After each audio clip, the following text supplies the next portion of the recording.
All right, guys, welcome to another edition of Starwin Aquariums. So, this is week 3.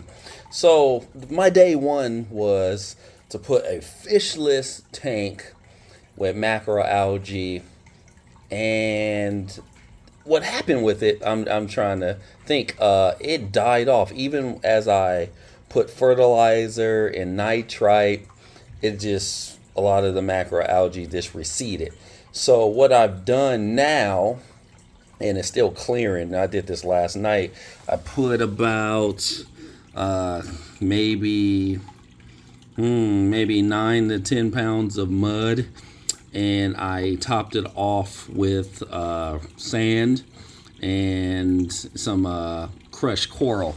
And so it's still pretty dirty. There's only 2 fish in this tank. I have some coralline algae, and I have some Helimata, whatever, that was dying because the mud and sand was taking so long to get here that it wasn't planted, and I just had it sitting in a tank with no mud, no anything. So it's looking dire. So I need to actually test it, but you can still see like patches of mud as it's settled.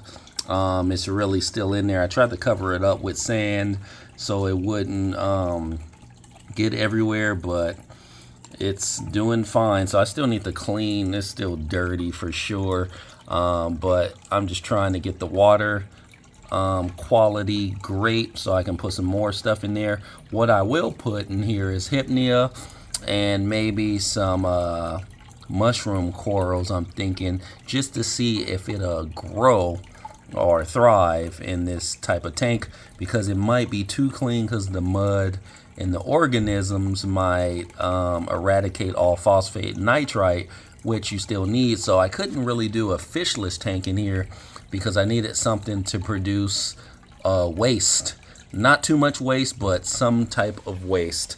So the coral and macroalgae can kind of thrive in this muddy, sandy environment. So I'm gonna do some cleaning up on this one and add the different types of mushroom corals in here, and we'll see how it looks in a couple of weeks maybe. This is actually week 3 of this tank, but it was very hard to put together because obviously there wasn't enough life and diversity in the tank for it to thrive. So we'll see how it goes with this live mud and what organisms and everything can pop out the sand. And you can see right there, if it's so dark, that it's more mud than sand in here. So just gonna clean it up. Got 2 little fishies in there. I might put a third in there, or a male, just in case they can breed in there, or I might take these 2 guys out and put some clownfish in there. But I don't want it to be too dirty